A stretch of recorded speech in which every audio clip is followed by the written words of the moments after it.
আচ্ছা আপু আমি এইটাই বুঝতে পারতেছি না আপনি এই অবস্থায় প্রেগন্যান্ট অবস্থায় এখানে কি করতেছেন? আরে বোকা মেয়ে, তুমি সাংবাদিক, তুমি কি খায় সাংবাদিক হইছো? বুঝলাম না। আমি কি প্রেগনেন্ট? আমাকে দেখে কি প্রেগনেন্ট জি মনে আপু, হচ্ছে? আপনাকে দেখে মনে হচ্ছে প্রেগন্যান্ট। আপনি প্রেগন্যান্ট অবস্থায় যে রাস্তায় বেরোইছেন, আপনার কি কোনো অসুবিধা হচ্ছে না? হ্যাঁ আপু আমরা এইটাই জানতে চাইতেছি। আমরা আমাদের সাংবাদিকতার মধ্যে কোনো আঙুল তুলবেন না। আমরা সাংবাদিক, আপনি দেখে বুঝতে পারছেন। আরে আমি নিচতলা ভাড়া দিয়ে উপরতলা এত টাকা ইনভেস্ট করলাম, নিচতলা ভাড়া দিয়ে আমি ৭৭ লক্ষ টাকা এই এখানে ইনভেস্ট করছি। আপনারা বলতেছেন না মানে প্রেগনেন্ট? আমি কি প্রেগনেন্ট? আমরা আচ্ছা। ঠিক বুঝতেছি না, একটু বুঝে হ্যাঁ হ্যাঁ বুঝিয়ে বলেন। আমি মানে এগুলা ডেভেলপ করছি মানে একটু মানে প্লাস্টিক প্লাস্টিক সার্জারি করছি। এই যে লিজেন্ড, এই স্যারটা লিজেন্ড আছে, এই স্যারটা বুঝছেন প্লাস্টিক সার্জারি করে একটু বড় বানাইছে। কেন করছেন? ভাইরাল হওয়ার জন্য নাকি? এটা আমার শখ, এটা আমার ভাইরাল হওয়ার জন্য, মানে ফেসবুকে যাতে আমার সবাই ট্রেন্ডিং এ রাখে, এই জন্য আমি এটা করছিলাম আর কি।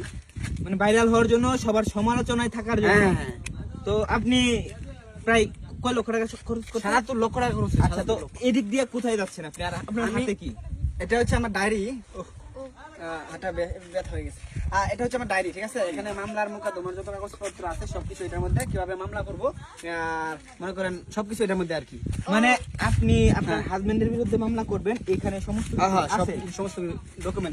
কিভাবে মামলা করবেন, মামলার মধ্যে কি লিখবেন, সমস্ত হ্যাঁ, হ্যাঁ, কিছু লিখে নিয়ে আসছেন। হ্যাঁ। এখন আপনি কি কোর্টে যাচ্ছেন নাকি হ্যাঁ, বাসায় যাচ্ছেন? আমি এখন করে যাচ্ছি মামলার উদ্দেশ্যে, মামলা করার উদ্দেশ্যে, ঠিক আছে? আচ্ছা মূলত আপনি আপনার হাজবেন্ডের বিষয়ে মামলা করতে চাচ্ছেন কেন? আমরা এটা জানতে চাই। মানে আমি নিচতলা ভাড়া দিয়ে ৭৭ লক্ষ টাকা খরচ করছি এখানে, কিন্তু আমার হাজবেন্ড এখন আমাকে ছাইড়া দিছে। আমার ৭৭ লক্ষ টাকা যে খরচ হয়েছে এই টাকা এখন কে দিবে?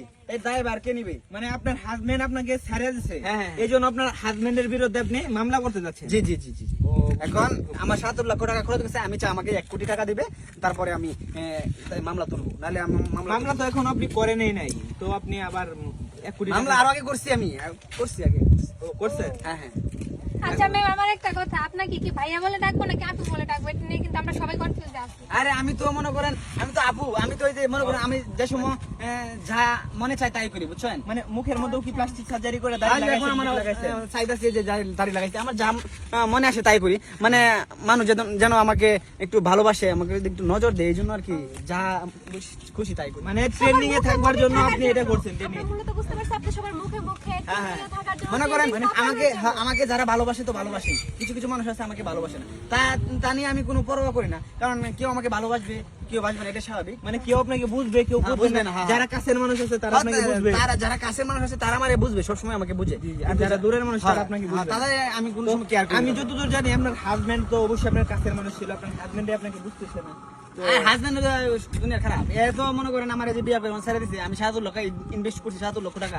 এবং এই টাকা আমি কিভাবে তুলবো? কারণ আমার হাজবেন্ডের যেন ভালো বিচার হয়, এ নিয়ে আপনারা একটা নিউজ করেন ভালো করে। অবশ্যই নিউজ করবো আমরা যেহেতু সাংবাদিক। তো আমাদের এই যে দর্শক ভাইরা যারা আছে তাদেরকে কিছু বলে দেন আপনি। দর্শক ভাইদের উদ্দেশ্যে আমার একটাই কথা, যে সৃষ্টি আল্লাহ তাআলা যা সৃষ্টি করছে এটা এইভাবেই সুন্দর, এটা যদি বিকৃতি করবার চাই তাহলে আমার মতো যে আমি কিন্তু প্রেগনেন্ট, আপনারা বলতেছেন প্রেগনেন্ট, হ্যাঁ এই যে এরকম হইব কিন্তু। হ্যাঁ আমি তো মানে খুললে সবকিছু বলতে পারতেছি না এখন। এটাই যে আল্লাহর সৃষ্টি যেভাবে আছে এটাই সুন্দর, এটাই স্বাভাবিক, এটা থেকে শুকরিয়া আদায় করা এটাই ভালো। হ্যাঁ আমরা যেন বিকৃতি না করি, এই যে ঠুট এভাবে নাক মানে কি একটা বিকৃতি করে, মানে এরকম আপনিও করছেন, আপনি যেরকম আপনি করছেন তাই না? জি জি জি।